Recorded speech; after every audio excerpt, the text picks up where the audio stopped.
Hello, year one. Right, because we can't read our class book together, I thought I could read you a chapter every day, and you can read it when you can listen to it whenever you have time. So we were on chapter 24, and it's called Mr. Boom Boom. They came to a little garage. A very furry rabbit was busy putting petrol into a car driven by another toy rabbit. They looked at Saucepan in surprise as he came along with the others. "Hello," said the garage rabbit. "What's the idea of wearing a saucepan for a hat? I can't say I've ever seen a rabbit wearing a hat before." "Well, you've seen one now," said Saucepan, not very politely. "Bother these awful floppy ears. I hate them. They make me look like a toy rabbit." "Well, you are a toy rabbit, floppy ears and all," said the rabbit, staring. "That's where you're wrong," said Saucepan. "I'm not. I hate being one. Ugly creatures with stupid long ears and quivering whiskers." "Stop it, Saucepan," said Joe in a warning voice. He turned to the surprised rabbit. "You must excuse him," he said. "He's really a saucepan man, as you can see, and I'm not really a clockwork clown. I'm a boy. Oh, excuse me. I can feel another somersault coming on." He turned head over heels and then stood up straight again. "I see," said the rabbit. "Well, I should just hate to be an ugly little saucepan man, so I know what he feels about being a rabbit. Though rabbits are very handsome creatures like myself, he should be pleased that he's turned into one." "Well, we really like being ourselves best," said Franny. "I'm a little girl, not a doll, and this teddy bear is really Moonface." "Never heard of him," said the rabbit. "Didn't know there were such things as moon faces." Franny giggled. Silky went up to the rabbit and smiled at him. "Please do help us," she said. The rabbit stared at her. He thought she was the prettiest doll that he had ever seen in the village of toys. The rabbit, who was inside the car, leaned out. "Oh, of course we'll help you," he said. "What do you want us to do?" "Well, we did hope that all this would wear off," said Silky in a high doll's voice that was quite sweet. "But it hasn't, and we wondered if you knew how we could get back into ourselves again." The two rabbits looked at one another. "Difficult," said one. "Very," said the other. "What about the old spell maker, Mr. Boom Boom," said the first one.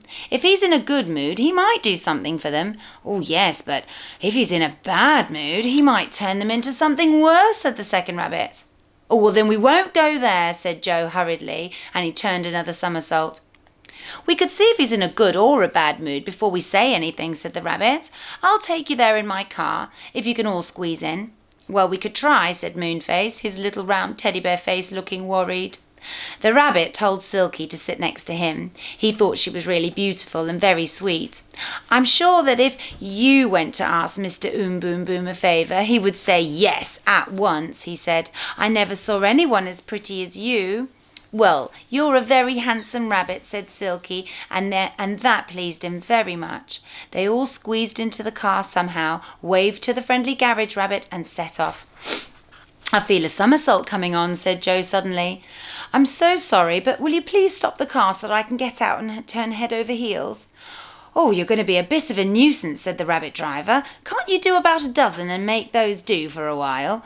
"Well, I'll try," said poor Joe. So he got out and did 9, but no more would come, so he got back into the car. "Oh, I do wish you didn't wear so many pots and pans and kettles," he said to Saucepan Man. "Move that kettle, will you? It's sticking its spout into me." "Kettles don't have snouts," said Saucepan. "Spout, I said, not snout," said Joe crossly. "Now there's something else sticking into me. Oh, a saucepan handle." "I haven't got any candles," said Saucepan Man, mishearing again. "You know I haven't. You're just making a fuss with all your clatter about snouts and candles." "I said shouts and pandals," bawled Joe, losing his temper. "No, I didn't mean that. I mean pouts and scandals," said Franny with a squeal of laughter. "Oh, be quiet, you two. Saucepan, dear, be sensible. He means spouts and handles. Look, they're sticking into him." "Well, why didn't he say so then?" grumbled Saucepan, moving the kettle and the saucepan and sticking them into Moonface instead. "Oh, goodness, Moonface, what are you growling about now?" Moonface turned his teddy bear face to Saucepan. "You're not kind," he said. "No, I don't mind," said Saucepan, whose hearing had gone quite wrong with the noise of the car and the jangling of his pans. "Of course I don't mind. Why should I mind? Mind what, anyhow?" "Oh, stop talking," said the rabbit at the wheel. "I keep listening and it all sounds so mad that I'm sure I shall drive into a tree or something. Anyway, I want to talk to this dear doll here, Silky." Nobody talked after that except Silky and the toy rabbit. The car went on, and at last Joe wanted to get out and go head over heels again. "Can you stop?" he called. "Oh, goodness, I've gone right past Mr. Boom Boom," said the rabbit, putting on the brakes so suddenly that the saucepan flew off Saucepan's man's head and rolled away down the road. "Yes, get out and somersault for a bit whilst I turn the car round." So Joe turned about 10 somersaults whilst the toy rabbit turned the car round again. Then back they went to find Mr. Boom Boom. "Don't start talking to Silky or you'll go right past again," begged Franny. But this time the rabbit kept an eye open for Mr. Boom Boom's house and suddenly put on the brakes again. Here's the picture.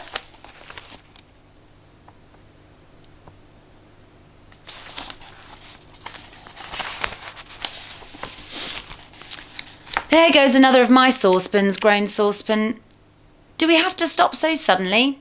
Nobody took any notice of him. They stared at a funny little door set into a grassy hill. On it was printed in bold black letters, "Boom Boom, knock 7 times." "Silky, you go," said Franny. "Perhaps Boom will be nice to you. You really do look very sweet." "All right, I'll knock," said Silky bravely, though she felt very scared. She got out of the car and went up to the little door. She took hold of the knocker and knocked 7 times.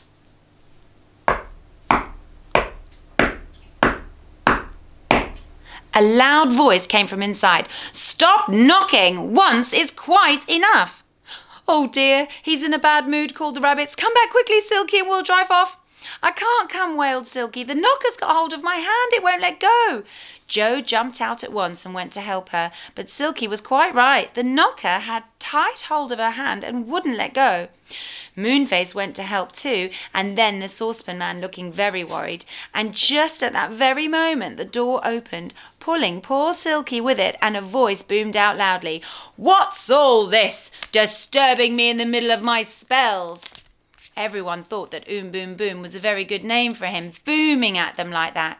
But he wasn't a bit like his voice. He was an old pixie with a beard so long that it trailed behind him. He had big pointed ears and wore a funny little round hat with feelers on it like a butterfly's. His eyes were as green as grass and very bright indeed. He frowned at them, and then he saw Silky, still held by the knocker.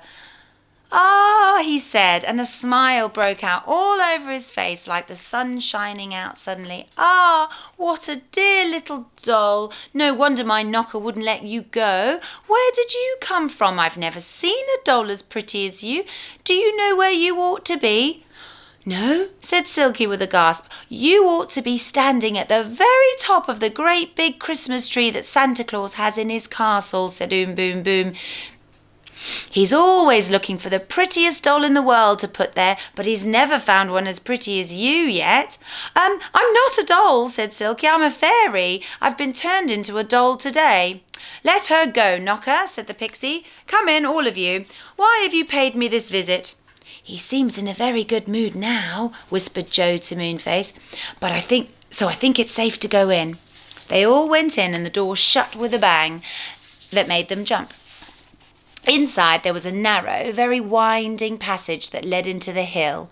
They followed the pixie down it, everyone stumbling over his very long beard that trailed out behind him. He didn't seem to mind. He took them to a big room with a very low ceiling. A great fire burned in the middle, but the flames were green, not red, and no heat came from them. "I was just making a few spells," said Boom, his voice echoing all around the room. "I'm a spell maker, you know." "Oh, yes, that's why we came," said Silky, feeling very nervous. Please, dear Mr. Oom Boom Boom, will you use a spell to help us? We want to go back to our right selves. I'm a fairy, really, as I told you. And we're really little girls, said Beth and Franny. And this clown is a boy, and the toy rabbit is an old saucepan man.